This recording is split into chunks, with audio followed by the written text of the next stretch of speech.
Hi, I'm Tony. Welcome to Sports Bike Shop's review of the HJC F71 helmet.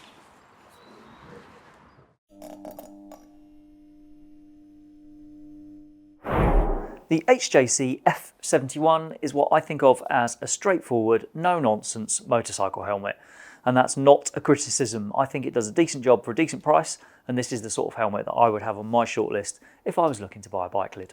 The shell for this one is made from fiberglass, and riders of my age who grew up with overblown horror stories about some of those early polycarbonate helmets will always naturally prefer a fibre shell.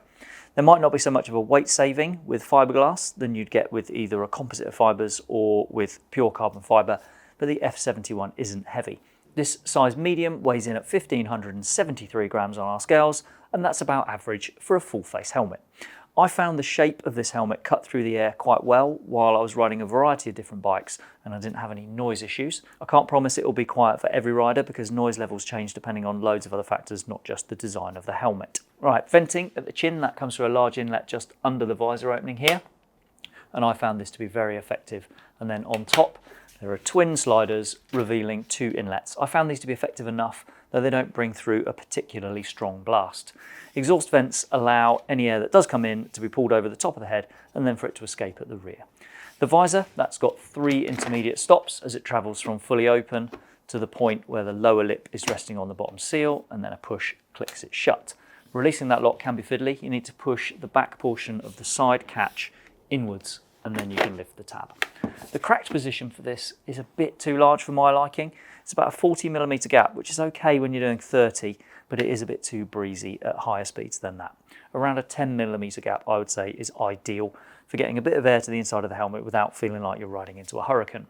Now, at least with this helmet, that chin vent is effective, so it's less likely that we will need the cracked position with the F71. The visor is protected against mist by a Pinlock 70 insert. It covers all of the visible area, so it allows good peripheral vision. And the main visor is backed up by a sun visor. It's a good one too. It's got a good tint level and plenty of drop. Now, deep sun visors aren't great for everyone, and HJC have a really effective solution for that. If you need less travel for the sun visor, removing this side cover reveals a limiter switch, and you can then choose from 3 levels of drop for the sun visor. The other thing I found is that the sun visor doesn't mist for me in cold, damp conditions. Okay, let's go inside. The comfort lining is covered with antibacterial fabric that's designed to dry quickly. It's comfortable, and in this size medium, the padding is very plush, which gives the helmet quite a close fit that I thought was bordering on the fit of a race helmet. Then the cheek pads, they've got emergency release tabs, so a medic can pull the pads from the helmet while you're still wearing it if they need to take the helmet off for you. The foam on these comes right to the top of the cheek pads, which does make it a bit of a wiggle for me to get my glasses in here, but it is comfortable once I've got them in place. There's a chin curtain as well, installed as standard, and that does keep drafts inside the helmet to a minimum. And then the final but crucial piece of info here, the chin strap, which fastens with a pair of D-rings, and that emphasises the sporty credentials.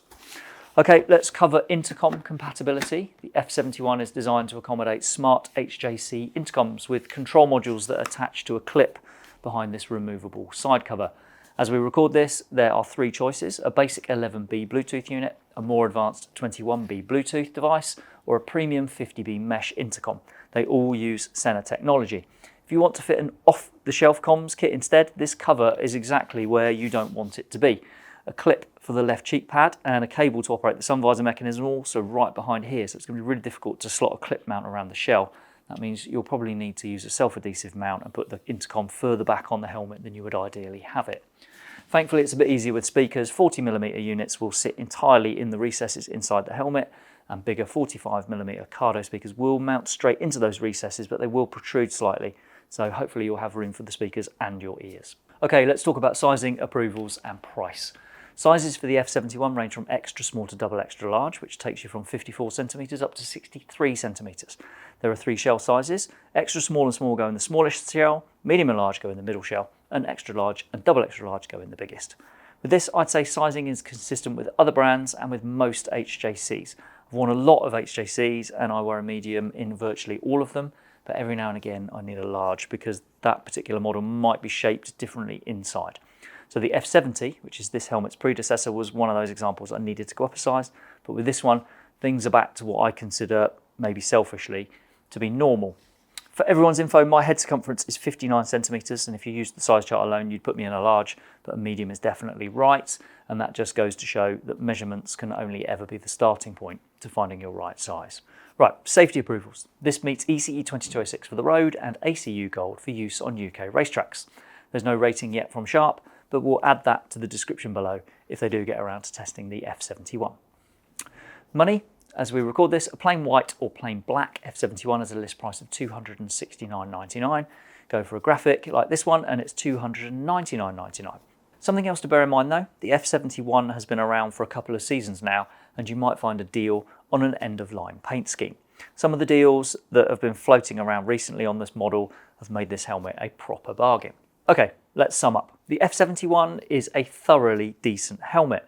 There are fancier and flashier helmets that sit in this price bracket, some of them with carbon fibre shells or other eye-catching features.